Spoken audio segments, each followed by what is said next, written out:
আমি আগের ভিডিওগুলোতে দ্বাদশ শ্রেণীর প্রথম অধ্যায়টা পরপর শিখন এবং তার উপাদানগুলো বলছিলাম। শিখন বলেছি, পরিণমন বলেছি, লাস্ট ভিডিওতে আমি মনোযোগ বলেছি। এবং সেদিনই আমি বলেছি যেহেতু যে পরের দিন মানসিক ক্ষমতার দ্বি উপাদানটা পড়াবো বা আলোচনা করব, সেই দিকে আমি যাচ্ছি। আজকে আমরা পড়বো স্পিয়ারম্যানের দ্বি উপাদান তত্ত্ব। তো দ্বি উপাদান তত্ত্বটা কিসের? মানসিক ক্ষমতার বা বুদ্ধির। দ্বি উপাদান তত্ত্বে যাওয়ার আগে খুব সংক্ষেপে আমরা জানবার চেষ্টা করব বুদ্ধি বা মানসিক ক্ষমতা কি। বুদ্ধি বা মানসিক ক্ষমতা এটা নিয়ে বিভিন্ন মতবাদ আছে আজ থেকে সুপ্রাচীন কাল থেকে। কেউ বলেছেন যে এটা একটা জন্মগত ক্ষমতা, কেউ বলেছেন এটা একটি অর্জিত ক্ষমতা, কারোর মতে এটা ঈশ্বর প্রদত্ত একটি ক্ষমতা, ঐশ্বরিক মতবাদ যাকে বলে। কেউ আবার এর একটি তত্ত্ব আছে রাজকীয় মতবাদ। তো যে মতবাদগুলোই আছে সেগুলো কোনোটাই বৈজ্ঞানিকভাবে নয়। বুদ্ধি, সাধারণ অর্থে বুদ্ধি হচ্ছে কোনো জটিল কাজকে সহজ করার যে মানসিক ক্ষমতা, সেইটাই। অপেক্ষাকৃত জটিল কোনো পরিস্থিতি যে ক্ষমতাকে কাজে লাগিয়ে মানুষ সহজ করতে পারে, তাই হচ্ছে বুদ্ধি। বিভিন্ন মনোবিদ বিভিন্ন মতবাদ বিভিন্ন সংজ্ঞা দিলেও খুব সংক্ষেপে বুদ্ধি হচ্ছে একটি মানসিক ক্ষমতা যেটি আমাদের কি করে, জটিল কাজকে সহজ করতে। আমি যখন কোনো সমস্যায় পড়ি, কোনো জটিল বিষয়, সেটাকে সহজ করার ক্ষেত্রে হচ্ছে বুদ্ধি। কথাই আছে না, বুদ্ধিং যশ বলং তস্য, যার বুদ্ধি যার, তার শরীরের শক্তি থেকে বেশি শক্তি হচ্ছে বুদ্ধিতে, অর্থাৎ মানসিক ক্ষমতা। তো যাই হোক, আমাদের মূল আলোচনা যেহেতু দ্বি উপাদান তত্ত্ব, আমি সেখানতেই থাকার চেষ্টা করব। মানসিক ক্ষমতা বা বুদ্ধির বিভিন্ন যে তত্ত্বগুলো রয়েছে প্রাচীনকাল থেকে, তার মধ্যে দুটি খুব বিখ্যাত বা প্রচলিত, দীর্ঘদিন প্রচলিত ছিল।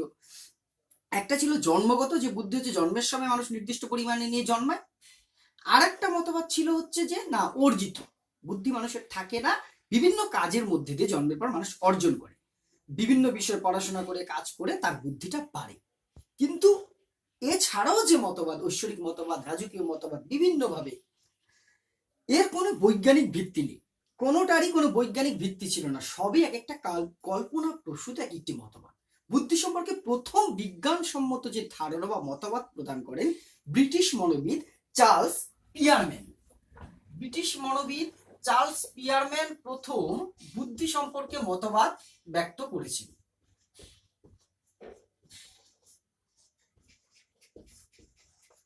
ব্রিটিশ মনোবিদ চার্লস পিয়ারম্যান সর্বপ্রথম বুদ্ধি সম্পর্কিত বৈজ্ঞানিক একটি মতবাদ দিয়েছেন। কি না, ওনার মতবাদটা প্রকাশিত হয় 1904 সালে। বুদ্ধি সম্পর্কিত প্রথম বৈজ্ঞানিক মতবাদ 1904 সালে। স্পিয়ারম্যান কোন দেশের মনোবিদ বললাম? ব্রিটিশ, মানে ইংল্যান্ডের, ইংরেজ মনোবিদ, ব্রিটিশ মনোবিদ।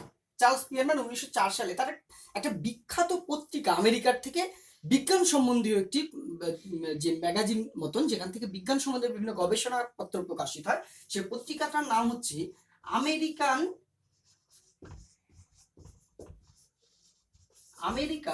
জার্নাল,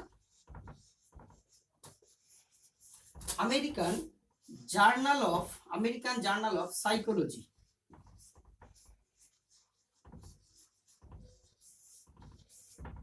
এটা একটা পত্রিকা। এই পত্রিকায় ব্রিটিশ মনোবিদ চার্লস পিয়ারম্যান তার তত্ত্বটা 1904 সালে প্রথম প্রকাশ করলেন। আমেরিকান জার্নাল অফ সাইকোলজি নামক পত্রিকায় ব্রিটিশ মনোবিদ চার্লস পিয়ারম্যান তার বুদ্ধি সম্পর্কিত প্রথম মতবাদ প্রকাশ করেন।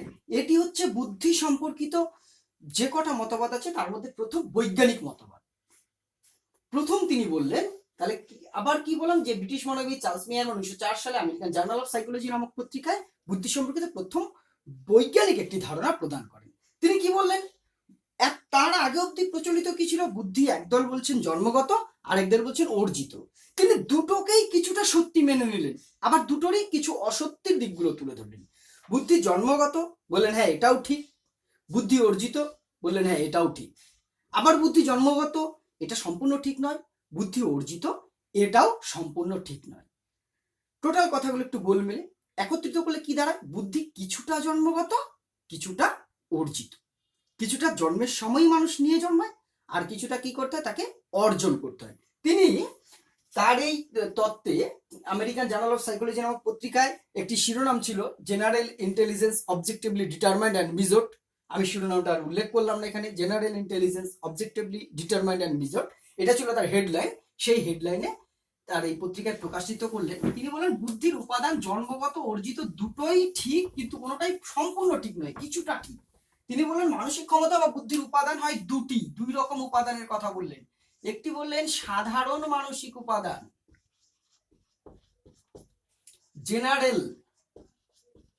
জেনারেল ফ্যাক্টর, সাধারণ মানসিক উপাদান, ইংরেজিতে জেনারেল, তার প্রথম অক্ষর তিনি ব্যবহার করলেন, এটাকে বলা হলো জি ফ্যাক্টর, জি উপাদান, সাধারণ উপাদান। আরেকটা কি, আরেকটা বললেন বিশেষ, বিশেষ মানসিক ক্ষমতা বা বিশেষ মানসিক উপাদান। বিশেষের ইংরেজি স্পেশাল, স্পেশালের প্রথম অক্ষর এস, এইটাকে তিনি বলেন এস ফ্যাক্টর বা এস উপাদান।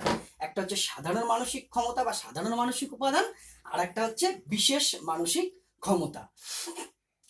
সাধারণ মানসিক ক্ষমতা, বিশেষ মানসিক ক্ষমতা, বুদ্ধির দুটো উপাদানের কথা বললেন। সাধারণ মানসিক ক্ষমতা আর বিশেষ মানসিক ক্ষমতা, এই দুটোর সম্বন্ধে একটু আমাদের আগে জানতে হবে। তিনি বললেন যে সাধারণ মানসিক উপাদান বা উপাদান হচ্ছে জন্মগত, সাধারণ মানসিক উপাদান হচ্ছে জন্মগত। ওই যে এতদিন আমি এইটাকে আবার দুটো ভাগ করেছি, প্রথমটাকে একটু আগে বলিনি। তাহলে সাধারণ মানসিক ক্ষমতা সম্পর্কে তিনি বলেন এটা হচ্ছে কি, এক নম্বর এটা হচ্ছে জন্মগত একটি ক্ষমতা। এই যে এতদিন প্রচলিত ছিল বুদ্ধি হচ্ছে জন্মগত ক্ষমতা, তিনি বললেন এই সাধারণ মানসিক ক্ষমতা প্রত্যেকটা মানুষের মধ্যে একটা নির্দিষ্ট পরিমাণ মানুষ জন্মের সময় নিয়েই জন্মায়, প্রত্যেকের মধ্যে কিছু না কিছু বুদ্ধি আছে, সেটি হচ্ছে সাধারণ মানসিক ক্ষমতা, এটা হচ্ছে জন্মগত। এটার আরেকটা বৈশিষ্ট্য কি, এটি পরিমাপ করা যায়। বুদ্ধির এই যে আমরা বলি আইকিউ পরিমাপ, পরবর্তী সময় আমরা বলবো সেগুলো। এটা জন্মগত একটি ক্ষমতা, আর এই ক্ষমতার পরিমাপ তোমার যে পরিমাপ করা যায়। আর কি এর বৈশিষ্ট্য, এটি সকলের মধ্যেই বিরাজ করে বা সকলের মধ্যেই আছে, বা এটা সার্বজনীন আমরা সংক্ষেপে বলতে পারি, সকলের মধ্যেই আছে। বুদ্ধির সাধারণ মানসিক উপাদান হচ্ছে জন্মগত, জন্মের সময় প্রত্যেকের মধ্যেই থাকে, আর এটা পরিমাপ করা যায়, সকলের মধ্যে আছে, বিকাশশীল, অনেক বৈশিষ্ট্য আছে, এইটুকুই শুধু বললাম। তাহলে সাধারণ মানসিক উপাদানটা কি, এটা হচ্ছে জন্মগত ক্ষমতা, প্রত্যেকের মধ্যে জন্মগতভাবে মানুষ কিছুটা বুদ্ধি নিয়ে, বুদ্ধির একটা উপাদান আছে মানুষ নিয়েই জন্মায়, সেটা হচ্ছে সাধারণ মানসিক উপাদান। আরেকটা কি, বুদ্ধির আরেকটা উপাদানের কথা আমরা একটু আগেই বললাম, দুই নম্বরটা হচ্ছে বিশেষ মানসিক উপাদান বা বিশেষ মানসিক ক্ষমতা। বিশেষ মানসিক ক্ষমতার বৈশিষ্ট্য তিনি কি বলছেন, বিশেষ মানসিক ক্ষমতা হচ্ছে অর্জিত, এটা জন্মগত নয়, জন্মের সময় মানুষ নিয়ে জন্মায় না। ওই যে এতদিন বলছিল কিছু দুটো মতবাদ, একটা জন্মগত আর একটা বলেছিল অর্জিত, উনি এটাকেও স্বীকার করছেন যে বিশেষ মানসিক ক্ষমতাটা হচ্ছে অর্জিত, এটা জন্মের পর বিভিন্ন কাজের মধ্যে দিয়ে মানুষ অর্জন করতে হয়, এটা অর্জিত ক্ষমতা। এটা হচ্ছে সংখ্যায় বহু হয়, এটা বহু সংখ্যক হয়, বিভিন্ন কাজের জন্য বিভিন্ন, পরের স্টেজে বলছি, বহু হয়। এটা হচ্ছে কি পেশাগত সফলতা আনে মানুষের, এটার বৈশিষ্ট্য, এই ক্ষমতা মানুষের পেশাগত সফলতা আনতে সাহায্য করে, পেশাগত সফলতা, এটা অর্জিত, এটা সংখ্যায় বহু, পেশাগত সফলতা আনে। এই দুটো বললাম যে বুদ্ধির তাহলে মানসিক ক্ষমতার দুটো উপাদান, একটা হচ্ছে জন্মগত, জন্মগত না, একটা হচ্ছে সাধারণ মানসিক উপাদান জেনারেল ফ্যাক্টর জি, একটা হচ্ছে বিশেষ মানসিক উপাদান সেটা হচ্ছে স্পেশাল ফ্যাক্টর এস। তাহলে বুদ্ধির উপাদান কটা বলছেন স্পিয়ারম্যান, দুটো। এইবার মূল তত্ত্বে তিনি তাহলে বুদ্ধির দুটো উপাদানের কথা বললেন, মূল তত্ত্বটা, থিওরিটা কি, তার মধ্যে মূল তত্ত্বে তিনি বলেছেন যে যে কোনো মানসিক কাজ করতে গেলে বা বৌদ্ধিক কাজ করতে গেলে, এবার প্রশ্ন হচ্ছে মানসিক কাজ কাকে বলে, যে কাজ করতে গেলে মনের প্রয়োজন তাকে বলা হয় মানসিক কাজ, যে কাজ করতে গেলে বুদ্ধির প্রয়োজন তাকে বলা হয় বৌদ্ধিক কাজ। বুদ্ধি থেকে বৌদ্ধিক, যে কাজে বুদ্ধি লাগে সেটা হচ্ছে বৌদ্ধিক। তো যে কাজ বৌদ্ধিক কাজ, যেখানে বুদ্ধি খাটাতে হবে, বলছে সেই কাজ করতে গেলে দুটো উপাদানই প্রয়োজন হয়। দুটো উপাদান কি কি, একটা হচ্ছে জি আর একটা হচ্ছে এস, সাধারণ মানসিক উপাদান, বিশেষ মানসিক উপাদান। বৈশিষ্ট্যের মধ্যে বলেছে জি হচ্ছে জন্মগত, এটি সব কাজে লাগে, জি এমন একটা উপাদান এটা সব মানসিক কাজেই কিছুটা করে লাগবে। আর স্পেশাল, এটা হচ্ছে বহু, বিভিন্ন কাজের জন্য আলাদা আলাদা, অঙ্ক কষার জন্য আলাদা বিশেষ মানসিক ক্ষমতা দরকার, তোমার ইংরেজি পড়ার জন্য আলাদা বিশেষ মানসিক ক্ষমতা দরকার। এই জন্য একটি ছেলে যার হয়তো অঙ্ক কষার বিশেষ মানসিক ক্ষমতাটা বেশি ভালো, সে সহজেই অঙ্ক শিখতে পারে, আবার যার ইংরেজি পড়ার বিশেষ মানসিক ক্ষমতাটা বেশি ভালো, সে সহজে ইংরেজি শিখে যায়। প্রত্যেকটা কাজের জন্য আলাদা আলাদা বিশেষ মানসিক ক্ষমতা লাগে। কিন্তু জি কি, জি হচ্ছে কমন, সব কাজে লাগবে, এটা হচ্ছে সাধারণ ক্ষমতা, সাধারণভাবে সব কাজে লাগবে। আর বিশেষ ক্ষমতা হচ্ছে বিশেষ বিশেষ কাজে লাগে। কোনো মানসিক কাজ করতে গেলে এই জি এর থেকে কিছুটা নিতে হয়, জি সবার মধ্যে একটা নির্দিষ্ট পরিমাণ আছে, কোনো কাজ করতে গেলে জি এর থেকে কিছুটা নিতে হয়। আর কি ওই কাজের এস, যে কাজটি আমি করব, যে বৌদ্ধিক কাজটি করব তার এস। যেমন ধরো কোনো শিক্ষার্থী অঙ্ক করবে, তাহলে তার অঙ্ক করার কাজটি কি, জি এর কিছুটা প্লাস অঙ্ক করার এস, ম্যাথমেটিক এস এম আমি নাম দিলাম সেটাকে। এইভাবে কোনো কাজকে সম্পাদন করবে, এটা স্পিয়ারম্যান বলেছে। অর্থাৎ জি সব কাজেই লাগবে, এটাকে ছাড়া কোনো কাজই হবে না। আর এস হচ্ছে অসংখ্য, বহু আছে, যে কাজটা যখন করব তখন সেই কাজের এসটাকে ব্যবহার করতে হবে। জি এর কিছুটা আর ওই নির্দিষ্ট কাজের এস লাগবে। এটা যেহেতু সংখ্যায় বেশি, অঙ্ক করার জন্য আলাদা, গান করার জন্য আলাদা, খেলাধুলার আলাদা। কেউ অঙ্কে ভালো, কেউ ইংরেজিতে ভালো, কেউ গানে ভালো, কেউ ছবি আঁকা ভালো। যার ছবি আঁকার বিশেষ ক্ষমতা ভালো আছে সে ভালো ছবি আঁকতে শিখবে, যার গান করার বিশেষ মানসিক ক্ষমতা ভালো সে গান সহজে শিখে যাবে। আর জি কি, জি সব কাজেই লাগবে। অর্থাৎ স্পিয়ারম্যান বলেছে কোনো একটা কাজ একা সম্পাদন করতে পারে না, দুটো কাজই, জন্মগত ক্ষমতা আর অর্জিত ক্ষমতা, এই দুটোর মিশ্রণই হচ্ছে বুদ্ধি। জি এর কিছুটা লাগে আর ওই কাজের এস লাগে। তিনি সুন্দর একটি চিত্রের সাহায্যে এই বিষয়টিকে ব্যাখ্যা করেছেন, আমরা সেইটা একটু আগে দেখার চেষ্টা করব। তিনি চিত্রের সাহায্যে এটা দেখিয়েছেন যে কোনো মানসিক কাজকে কিভাবে ব্যাখ্যা করা যায়। তিনি জি কে একটি এরকম একটি বড় আধার হিসেবে দেখিয়েছেন, একটু ভালো করে লক্ষ্য করলে তোমরাও বুঝবে।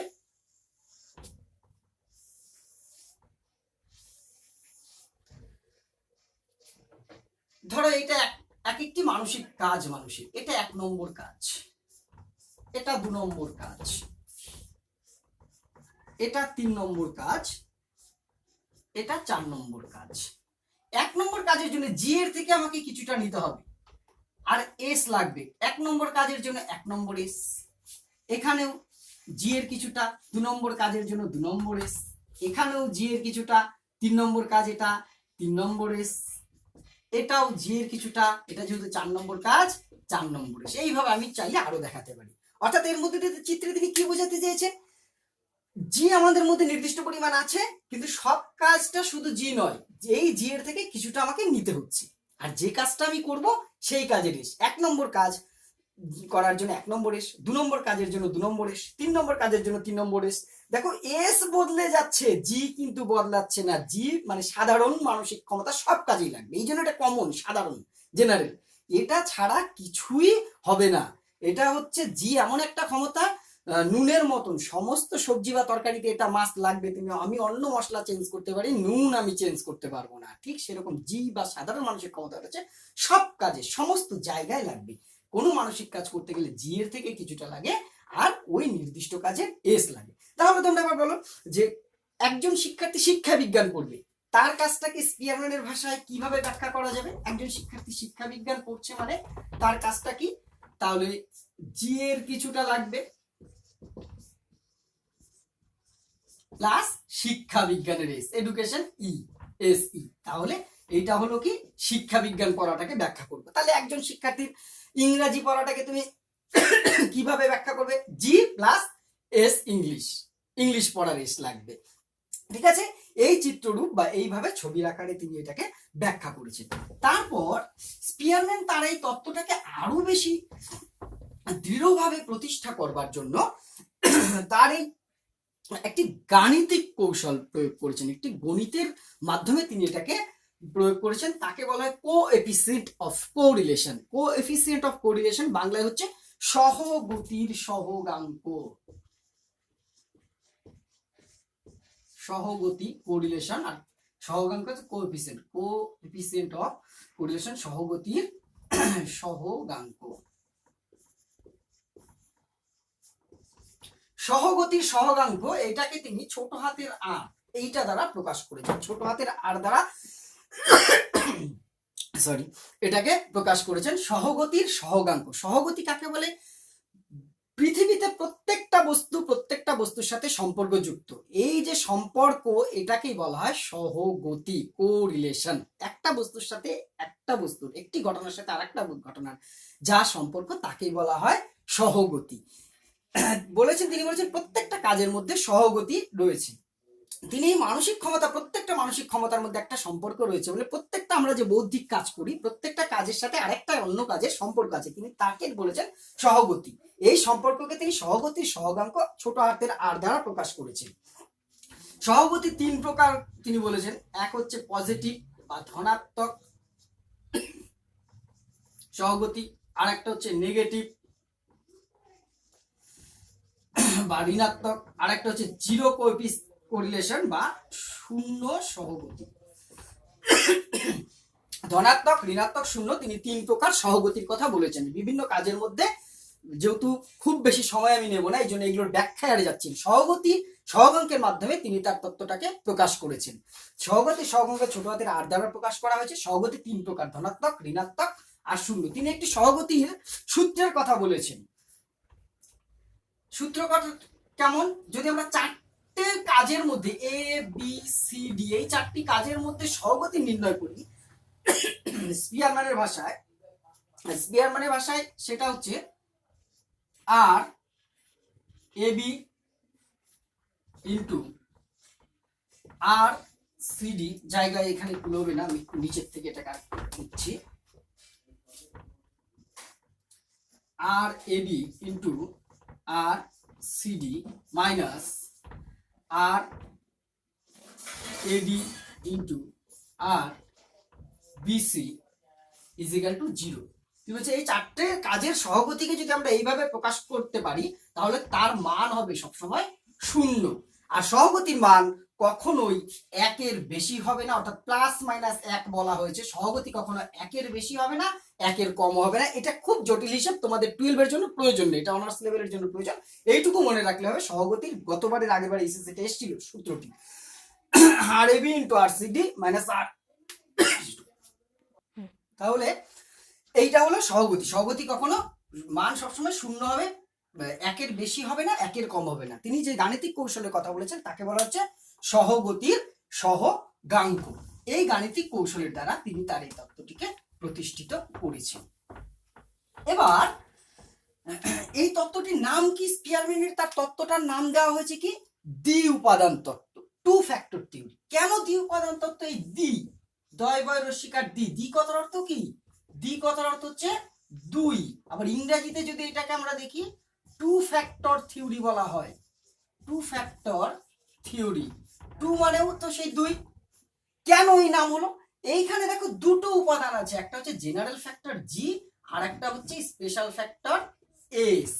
যেহেতু দুটো উপাদান রয়েছে তাই এর নাম হয়েছে দ্বি উপাদান তত্ত্ব। যেহেতু দুটো উপাদান, সাধারণ মানসিক ক্ষমতা এবং বিশেষ মানসিক ক্ষমতা বলে দুটো ক্ষমতা বা দুটো উপাদান আছে বলে এই তত্ত্বের নাম দেওয়া হয়েছে দ্বি উপাদান তত্ত্ব।